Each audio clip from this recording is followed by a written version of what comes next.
Very good evening. जय हिंद साथियों। आपका अपना हिंदी व प्रदीप सर हार्दिक स्वागत करता है आपके अपने शिशांक डिफेंस एकेडमी यूट्यूब चैनल पर। जैसा कि आप सभी लोग जानते हैं कि हमारे इस चैनल पर एसएससी जीडी का एक प्रैक्टिस सेशन चल रहा है हिंदी का, जहां पर ताबड़तोड़ क्वेश्चनों की बरसात की जाती है और वो मेरे साथ की जाती है। ठीक है, आप जानते हैं कि पिछले 2 दिन से हम समास का प्रैक्टिस सेशन ले रहे थे। आज जो सेशन चलेगा वो हमारा संधि का सेशन चलने वाला है। क्यों? क्योंकि संधि और समास का विकल्प आपके एसएससी जीडी के सिलेबस के अंतर्गत दिया गया है। ठीक है दोस्तों, तो आज का जो सेशन चलेगा वो हमारा किसका चलना है? संधि का। तो बने रहिएगा मेरे साथ। ठीक है, लाइक कमेंट शेयर करना ना भूलिएगा। ठीक है, आज मैं कमेंट ना पढ़ते हुए सीधा आज मैं आप लोगों को समय के साथ सब कुछ सॉल्व कराऊंगा। ठीक है, तो गो फॉर। तो दोस्तों, पहला क्वेश्चन आपके पास दिया गया है मैंने कि इस सूक्ति का संधि विच्छेद क्या होगा। सूक्ति, सूक्ति का मतलब होता है अच्छी बात। क्या होता है दोस्तों? अच्छी बात। तो बताइए, यहां पर चलो अर्थ से तो कोई ताल्लुकात भी नहीं रखना चाहिए, लेकिन जो संधि है वो निर्भर करता है आपके नियम पर। तो बताइए सूक्ति का सही संधि विच्छेद क्या होगा? फटाफट से बताएं कि सूक्ति का सही संधि विच्छेद क्या होगा। विकल्प आपके सामने बने हुए हैं, आप अच्छे से समझे और उसके बाद आप अपना उत्तर दे सकते हैं मुझे कि सूक्ति का सही संधि विच्छेद क्या होना चाहिए। ठीक है, तो इतना टाइम काफी है। अगर आप लोगों को नियम आते हैं, आपने संधि पढ़ी हुई है, तो इतना टाइम नहीं लगना चाहिए। सूक्ति का जो सही संधि विच्छेद है वो क्या होता है? सुधन उक्ति। सुधन उक्ति, क्योंकि सु का मतलब ही अपने आप में क्या होता है भैया जी? अच्छा, अच्छी। ठीक है ना, कहते हैं सुपुत्र, अच्छा पुत्र। ठीक है, उक्ति का मतलब बातें होती हैं, आप भी जानते हैं। ठीक है, तो इसका सही संधि विच्छेद क्या है? सुधन उक्ति। और आपको ये भी बता देता हूं कि ये जो सु है अपने आप में एक उपसर्ग माना जाता है। ठीक है, अगले क्वेश्चंस की तरफ बढ़ते हैं दोस्तों हम लोग। क्वेश्चन नंबर सेकंड आ चुका है आपकी स्क्रीन पर कि बताइए प्रत्येक का संधि विच्छेद। चलें, प्रत्येक का सही संधि विच्छेद क्या होगा? प्रत्येक का सही संधि विच्छेद क्या होना चाहिए? पहली चीज तो मैं आप लोगों को यह बता देता हूं कि इस प्रत्येक में कौन सी संधि लगी हुई है? आपकी यण संधि लगी है। कौन सी संधि है दोस्तों? यण संधि है। यण संधि का नियम शॉर्टकट में मैंने आपको बता दिया था कि जहां पर भी अगर आपको यदि आधा अक्षर य या व के साथ जोड़ा हुआ दिख जाए तो समझ लीजिएगा वो आपका कौन सी संधि होती है? यण संधि, शॉर्ट फॉर्म के लिए। और आप भी जानते हैं कि जब हम आधा अक्षर ये के साथ लगा है तो ये जो टूटता है, देखिए ये टूटेगा ई प्लस ए के साथ, तब जाके बनता है आपका ये। तो इस प्रत्येक में क्या लगा हुआ है? ये लगा हुआ है। तो ये को ब्रेक करने के लिए देखिए आप प्रत्येक, तो इसका सही संधि विच्छेद क्या हो जाएगा? प्रतिधन एक। तो आप चेक करिए क्या इसमें प्रतिधन एक विकल्प दिया गया है? बिल्कुल दिया गया है। तो इसके अनुसार जो करेक्ट आंसर आप लोगों का हो चुका है वो क्या है दोस्तों? डी। अगला क्वेश्चन की ओर बढ़ते हैं। तीसरा क्वेश्चन है दोस्तों आप लोगों के लिए, संधि का अर्थ क्या होता है? संधि का शाब्दिक अर्थ क्या होता है ये बताइए। देखें, आप भी जानते हैं कि संधि के दो अर्थ होते हैं। एक तो होता है समझौता और एक संधि का मतलब हिंदी में जो वो है मेल। ठीक है, और संधि क्या होती है? मेल होती है। और किसका मेल होती है? ये दो वर्णों का मेल होती है। किसका मेल होती है? दो वर्णों का। यानी कि दो निकटवर्ती वर्णों को जब भी वो पास में आकर के उनके बीच, यानी कि जब दो निकटवर्ती वर्णों का मेल से जो विकार उत्पन्न होता है उसी विकार या परिवर्तन को हम क्या कहते हैं? संधि कहते हैं। इस चीज को याद रखिएगा, इसमें कोई समस्या नहीं है। आगे बढ़ जाइएगा। बहुत मस्त मस्त क्वेश्चन लेकर आया हूं मैं आप लोगों के लिए। व्यंजन ध्वनि से परे। ठीक है, व्यंजन ध्वनि से परे स्वर या व्यंजन आने से, स्वर या व्यंजन आने से व्यंजन में जो विकार यानी परिवर्तन आता है उसे कहते हैं स्वर संधि, व्यंजन संधि, विसर्ग संधि या इनमें से कोई नहीं। आप भी जानते हैं कि स्वर संधि में किसका खेल होता है। अभी मैं कुछ कर नहीं रहा, मैं केवल और केवल ये बता रहा हूं आप लोगों को, ठीक है। हाँ, तो जो स्वर संधि होती है उसमें केवल और केवल स्वरों का खेल रहता है। व्यंजन संधि में स्वर और किसका, स्वर आ जाए या व्यंजन आ जाए। विसर्ग में स्वर और व्यंजन। ठीक है, तो इसका करेक्ट आंसर क्या बन चुका है, बी।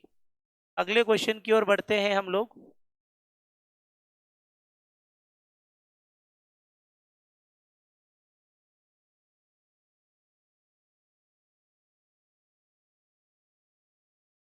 संधि के कितने भेद होते हैं, क्वेश्चन देख लीजिए। संधि के कितने भेद होते हैं, फटाफट से बताइएगा। संधि के कितने भेद होते हैं। तो आप सभी लोग जानते हैं कि दोस्तों संधि के कितने भेद होते हैं, तीन। कौन कौन सी संधि होती है, एक आपकी स्वर संधि होती है, एक आपकी व्यंजन संधि होती है, और एक आपकी विसर्ग संधि होती है। और एक आपकी कौन सी संधि होती है, विसर्ग संधि होती है, ये देख लीजिए। ठीक है, करेक्ट आंसर क्या है इसका, सी। अगले क्वेश्चंस की ओर बढ़ते हैं हम लोग।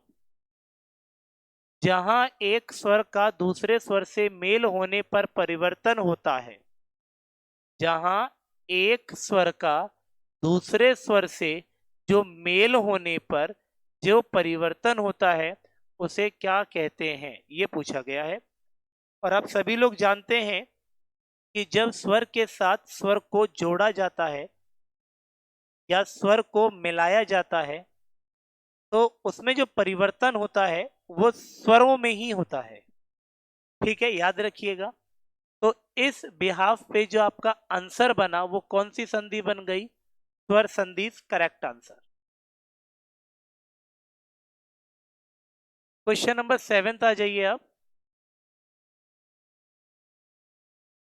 जब दो शब्द एक दूसरे से मिलते हैं तो उनके मिलने के कारण ध्वनियों में जो परिवर्तन होता है उसे क्या कहते हैं। हाँ, ये बहुत जबरदस्त क्वेश्चन है दोस्तों, याद रखिएगा। जब दो शब्द एक दूसरे शब्द से मिलते हैं तो उनके मिलने के कारण जो ध्वनियों में जो परिवर्तन होता है उसे क्या कहते हैं। अगर यहाँ शब्द की जगह वर्ण लिखा होता तो मैं इसे संधि कह देता, लेकिन यहाँ क्या लिखा है भैया जी, शब्द लिखा हुआ है। क्या लिखा हुआ है, शब्द लिखा हुआ है।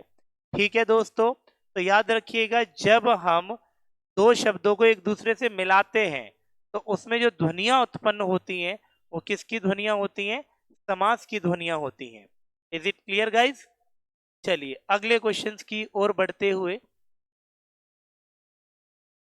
विसर्ग के बाद स्वर या व्यंजन आने पर विसर्ग में जो विकार होता है उसे क्या कहते हैं। आप भी जानते हैं यदि विसर्ग के साथ कोई स्वर लगा हो या कोई व्यंजन लगा हो तो उसमें जो भी परिवर्तन यानी कि जो भी विकार आता है, विकार का मतलब क्या होता है दोस्तों, विकार का मतलब क्या होता है, ठीक है, परिवर्तन। तो उनमें जो परिवर्तन होता है ना उसे हम क्या संधि कहते हैं, उसे हम दोस्तों विसर्ग संधि कहते हैं। क्या कहते हैं उसे हम, विसर्ग संधि कहते हैं।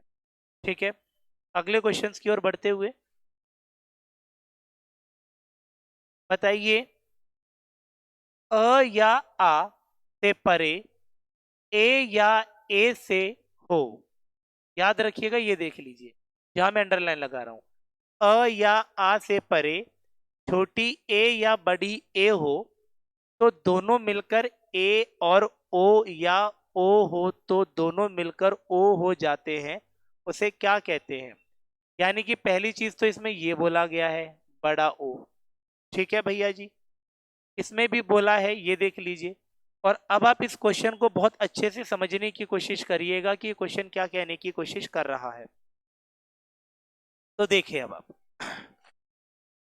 जब अ या आ से परे ए या ए हो, यानी कि जब हम ये कह सकते हैं इसके साथ या इनके साथ मिला दो तो दोनों मिलकर ए और ओ बनते हैं, एकदम सही बात है। ठीक है, यानी कि जब अ प्लस हम क्या करते हैं, छोटी ए करेंगे तो क्या बनेगा, बड़ी ए बनेगा। चाहे इसकी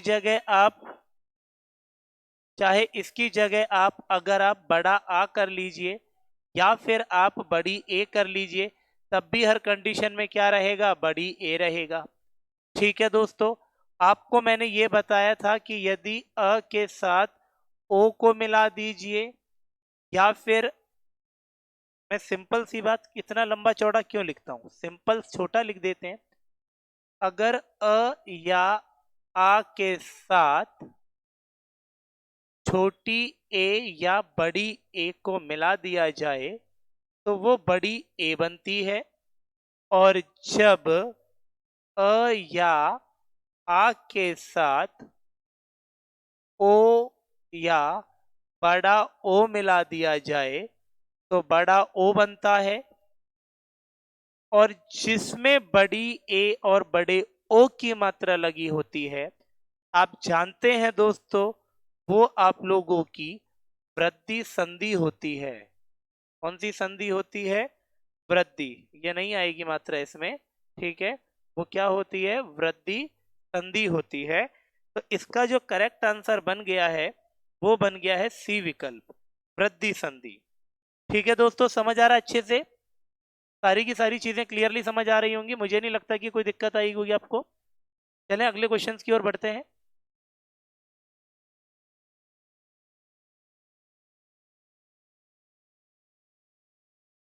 चलें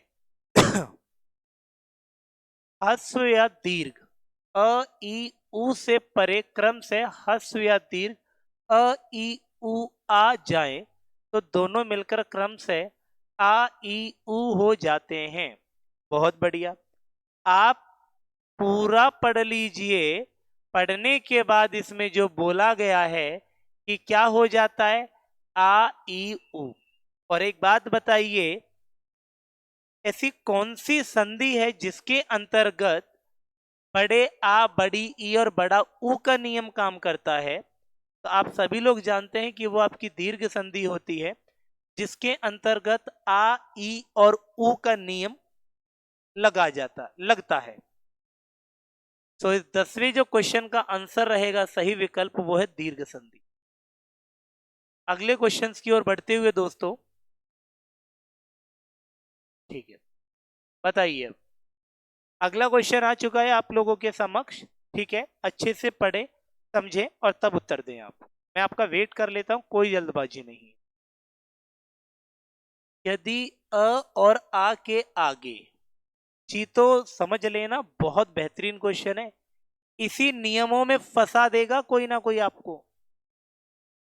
यदि अ और आ के आगे, ठीक है, ई या ई, उ या उ, री या री आते हैं तो दोनों के मिलने से क्रम से छोटी ए और छोटा ओ और अर हो जाते हैं। तो उसे क्या कहते हैं। अब एक बात बताइए, ऐसी कौन सी संधि है जिसमें छोटी ए और छोटा ओ का नियम वर्क करता है। तो वो आप लोगों की होती है गुण संधि, क्योंकि गुण संधि में हमेशा छोटी ए और छोटे ओ का जो नियम है वो लगा हुआ होता है। और जिस संधि में छोटी ए और छोटे ओ का नियम लगा हो वो आपकी गुण संधि कहलाती है। मुझे लगता है कि आज का सेशन बहुत बढ़िया जबरदस्त चल रहा है। आप मेरे साथ इसी तरीके से जुड़े रहिए और क्वेश्चनों का सही सही आंसर देते रहिएगा। स्वर संधि के कितने भेद हैं, अगर आप लोगों ने पढ़ी है तो आप अवश्य उसका आंसर दे पाएंगे। स्वर संधि के कितने भेद हैं, तो स्वर संधि के 5 भेद होते हैं। ठीक है दोस्तों, और वो 5 भेद जो हैं, ठीक है, इसका आंसर तो ये आपको मिल चुका है 5। ठीक है, बहुत बढ़िया, सभी का सही आंसर जा रहा है। और स्वर संधियां जो 5 प्रकार की होती हैं वो कौन कौन सी होती हैं, आप सभी लोग जानते हैं। दीर्घ संधि, गुण संधि, वृद्धि संधि, यण संधि और अयादि संधि। ये 5 संधियां जो होती हैं वो इस स्वर संधि के अंतर्गत आती हैं। ठीक है, आइए अगले प्रश्न की ओर जाते हुए, अनाधिकार का सॉरी अनाधिकार का कौन सा संधि विच्छेद सही है? अनाधिकार का कौन सा संधि विच्छेद सही है, बताइए। विकल्प आपके सामने चार हैं, ABCD। आप उसमें से बताइए मुझे कि इनमें से कौन सा सही संधि विच्छेद आपको लगता है। तो दोस्तों आपको जान के बेहद हैरानी होगी कि इसका जो सही आंसर है वो है डी, इनमें से कोई नहीं। क्यों? क्योंकि इसमें आप देख लीजिए, ना ही तो इसमें आपका स्वरों का नियम काम करता है, ना ही इसमें व्यंजन का काम करता है, और ना ही कभी अन के सह विसर्ग का प्रयोग होता है। तो अनाधिकार का संधि विच्छेद कुछ भी नहीं हो सकता, और इसका सही आंसर है डी, इनमें से कोई नहीं। आप सोच रहे हैं कि सर अन प्लस अधिकार कर देंगे तो अ प्लस अ मिलके आ बनता है, तो वो अनाधिकार हो जाता है, यहाँ अंधिकार किया हुआ है। ठीक है दोस्तों, आइए अगले प्रश्न की ओर बढ़ते हुए दोस्त,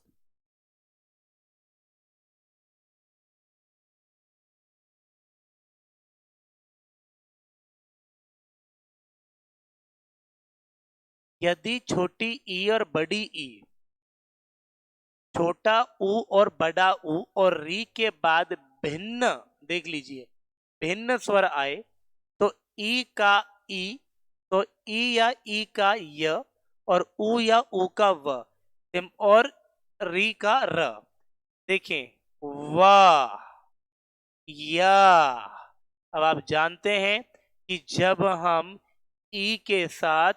जब हम क्या मिलाते हैं भैया जी, अ मिलाते हैं तो क्या बनता है य, और ऊ के साथ जब हम अ मिलाते हैं तो क्या बनता है व। तो देख लीजिए वो यही कहने की कोशिश कर रहा है, यदि छोटी ई या छोटे ऊ बड़ा ऊ के साथ री के बाद अगर भिन्न स्वर आ जाए, यानी इनके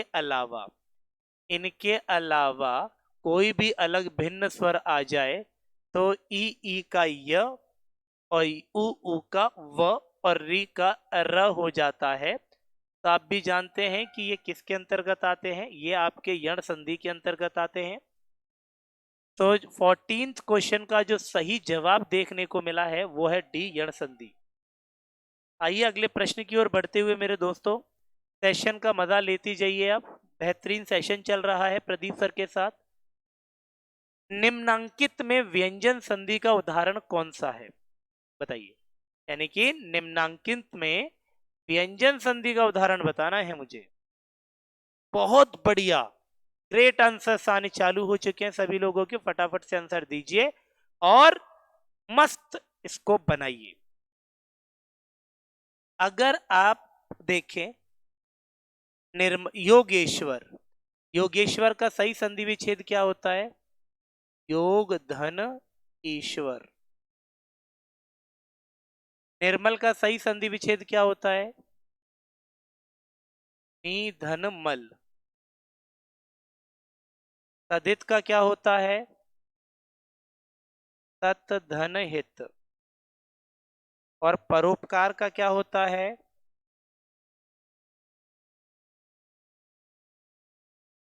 पर धन उपकार। ठीक है भैया जी, अब आप ये देखिएगा कि योग प्लस ईश्वर योगेश्वर बन चुका है, तो ये जो उदाहरण जाता है ये किसका जाएगा भैया जी? अ प्लस ई मिल रहा है, तो ये चला जाएगा स्वर संधि का। ये किसका उदाहरण है? ये है आपका विसर्ग संधि का। ये जो उदाहरण है ये किसका है? आपका विसर्ग संधि का। ठीक है, केवल और केवल जो ये उदाहरण है ये है आपका व्यंजन संधि का। तो इसका जो सही आंसर है वो है क्या? तदित। तदित। क्यों? क्योंकि देखिए जब आप त के साथ ह को मिलाते हैं तो क्या बनता है? ये बनता है। ठीक है, आइए अगले प्रश्न की ओर बढ़ते हुए, 16वां प्रश्न चल रहा है, स्वर संधि का उदाहरण कौन सा है? फटाफट से बताइए, निम्नलिखित में स्वर संधि का उदाहरण कौन सा है?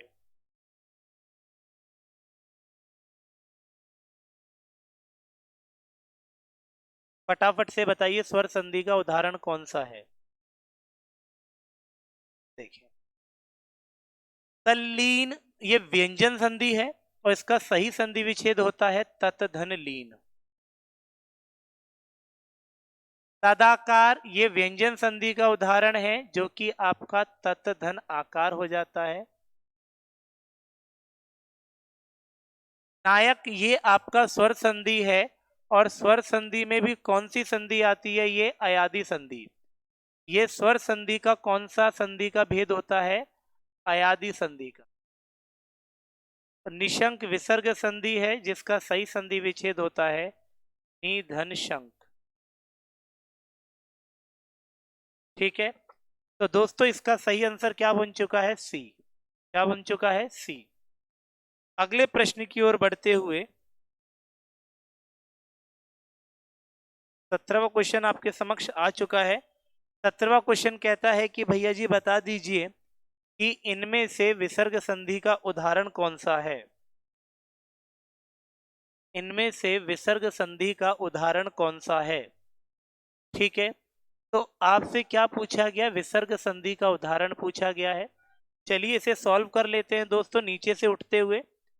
प्रत्येक मैंने आपको बता चुका हूं कि इसका सही संधि विच्छेद क्या होता है, प्रतिधन एक। ठीक है, और ये कौन सी संधि है आप लोगों के लिए बता देता हूं, स्वर संधि में भी ये यण संधि का प्रकार है। सतीश। ठीक है, तो क्या हो जाएगा इसका भैया जी, सतीश का सती धन ईश, ये भी आपका स्वर संधि है। ठीक है, और स्वर संधि में कौन सी संधि आती है, ये दीर्घ संधि आती है। जगन्नाथ ये व्यंजन संधि है। जगत धननाथ। ठीक है, निसहाय ये विसर्ग संधि है जिसका सही संधि विच्छेद होता है निधन सहाय। निधन सहाय, ये है आपका सही संधि विच्छेद। और इसमें पूछा था मुझसे कि विसर्ग संधि का उदाहरण कौन सा है, और इसमें जो विसर्ग संधि का उदाहरण है वो कौन सा है, निसहाय। ठीक है, अगले प्रश्न की ओर बढ़ते हुए उच्चारण का संधि विच्छेद बताइए। उच्चारण का सही संधि विच्छेद क्या होगा बताइए। विकल्प आपके सामने है, आराम से गौर से देखिए, थोड़ा सा ध्यान रखिएगा हलंत वगैरह का भी, क्योंकि उच्चारण जो है ये व्यंजन संधि का उदाहरण है। और व्यंजन संधि में आप भी जानते हैं दोस्तों कि हलंत का बेहद ख्याल रखा जाता है। यदि आप हलंत नहीं लगाते हैं तो वो जो विकल्प है आपका गलत मान लिया जाता है। और अक्सर इसी छोटे से हलंत के कारण आप सभी लोग जानते हैं कि कई स्टूडेंट्स के क्वेश्चंस गलत हो जाते हैं ओवर कॉन्फिडेंट में आके। आप जानते हैं ये व्यंजन संधि का उदाहरण है, और जब हम त के साथ, आधे त के साथ च लगाते हैं तो ये इस डेढ़ च में परिवर्तित होता है, कन्वर्ट। ठीक है, और जो उच्चारण का सही संधि विच्छेद क्या होता है, वो होता है उत्धन चारण। ये इसका सही संधि विच्छेद है। चेक करिएगा विकल्प कौन सा सही मिल रहा है आपको। इसका विकल्प सही मिल रहा है ए। तो क्वेश्चन नंबर 18 का जो सही विकल्प है वो क्या बन चुका है, ए बन चुका है। अगले क्वेश्चन की ओर बढ़ते हुए गिरीश का सही संधि विच्छेद बताइए। गिरीश का सही संधि विच्छेद क्या होना चाहिए।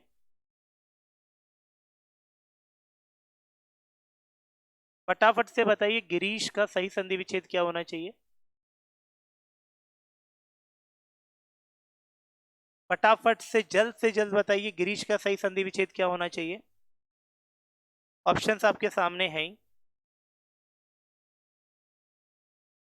मैं आज कमेंट पे ज्यादा ध्यान ना देते हुए आज मैं आप लोगों को केवल और केवल मैं बस स्टडीज पे ध्यान दिलवा रहा हूं। ठीक है, फटाफट से बताइए भैया जी, गिरीश का सही संधि विच्छेद क्या होगा।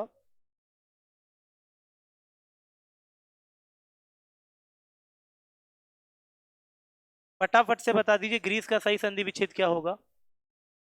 इतना टाइम नहीं लगना चाहिए सभी लोगों को। कोई कहता है कि भैया जी ए है, कोई कहता है बी, कोई कहता है सी, कोई कहता है डी। सब जानते हैं कि गिरीश का जो सही संधि विच्छेद होता है ये कौन सी संधि है, पहले तो ये बताएंगे आप। ये कौन सी संधि है दोस्तों? दीर्घ संधि है। ठीक है, दीर्घ संधि का नियम किसमें लागू हो जाता है? ई के आधार पर। ठीक है, और इसमें बड़ी ई की मात्रा आपको देखने को मिल रही है। इसका जो सही संधि विच्छेद है वो क्या है? बी। ठीक है, गिरीश किसे कहते हैं? भगवान शिव को कह लीजिए आप। जगन्नाथ। क्वेश्चन नंबर 20, जगन्नाथ का सही संधि विच्छेद क्या है बताइए? जगन्नाथ का सही संधि विच्छेद, सिंपल सी बात है दोस्तों, ये व्यंजन संधि है, इसमें आप लोगों को कुछ नहीं करना। ये है जगत धननाथ। अगर आप लोगों ने संधि की प्रैक्टिस की हुई है तो आप लोगों को स्वतः ही पता होगा कि जगन्नाथ में जगत धननाथ होता है और ये व्यंजन संधि का उदाहरण होता है, और इसका सही विकल्प है डी। संधि केवल और केवल प्रैक्टिस मांगती है, हम लोग कोई नए शब्द खोज के नहीं लाते हैं, ये लिमिटेड ही है दोस्तों। संधि का संधि विच्छेद उन्हीं शब्दों में लागू होगा जिसमें नियम काम करेगा। ठीक है सर, ये लीजिए।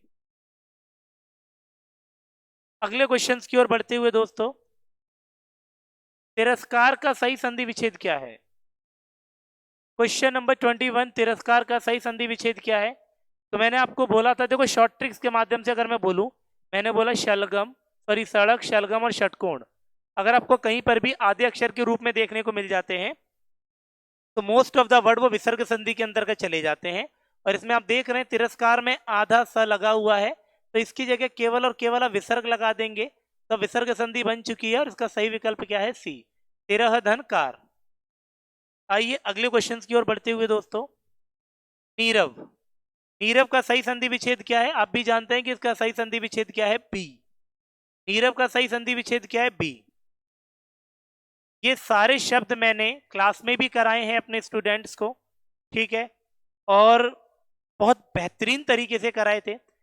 यहां मैं पढ़ाने नहीं आया हूं, यहां मैं आप लोगों को केवल और केवल प्रैक्टिस सेशन लेकर आया हूं कि किस क्वेश्चन का सही विकल्प क्या है और किस वजह से चुना जाता है, कैसे चुनेंगे आप। ठीक है, निष्फल, अभी बताया था मैंने कि अगर षटकोण, शलगम और सड़क आधा अक्षर लग जाए वो विसर्ग संधि होती है, और इसका संधि विच्छेद अगर करना है तो ये आधे अक्षर इन्हें हटा करके विसर्ग लगा दीजिए। ठीक है, तो क्या इसका आंसर बन गया? बी। तो 23 का जो बी है वो करेक्ट आंसर है। Go for a next question guys. Satish, अभी बताया था मैंने, ये अभी बताया था मैंने, सतीश का सही संधि विच्छेद, सतीश किसे कहते हैं बताइए? शिव जी को कहा जाता है। क्यों? क्योंकि जो सती है वो है पार्वती, और ईश का मतलब होता है स्वामी, यानी कि पार्वती का जो स्वामी है उसे कहते हैं भगवान शिव। भगवान शिव का ही पर्यायवाची कहीं ना कहीं सतीश है। ठीक, आगे की ओर बढ़ जाते हैं। द लास्ट क्वेश्चन इज,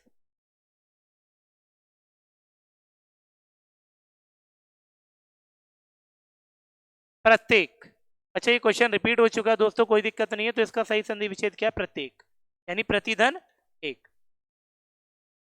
आज आपके सामने हमने संधि का प्रैक्टिस सेशन सॉल्व किया, और आपने देखा कि किस तरीके से, कितने भयंकर तरीके से, कितने लाजवाब क्वेश्चन के साथ में आपके समक्ष आया। तो इसी तरीके से आप कोई भी हिंदी का लाइव 7 से 8 सेशन छोड़ना ना भूलिएगा, और जुड़े रहिएगा Shashank defence academy YouTube channel पर। और गाइस प्लीज प्लीज प्लीज आप लाइक कमेंट शेयर करें, इसे जम्मू कश्मीर से लेके कन्याकुमारी तक, और ईस्ट से वेस्ट तक, नॉर्थ से साउथ तक, आप हर जगह इस चैनल को शेयर कर दीजिए ताकि हर कोई इस चैनल को देखे, आपका दोस्त मित्र भाई बहन, और वो भी हमारे साथ इस चैनल के साथ जुड़ चुके, और एसएससी जीडी का जो हिंदी में जो एक सफलता बैच के दौरान जो एक प्रैक्टिस सेशन चल रहा है उसे हमारे साथ सॉल्व कर सके। तो आज के लिए इतना काफी है। जय हिंद दोस्तों, गुड नाइट, शबा खैर, thank you, tata, bye bye, God bless you.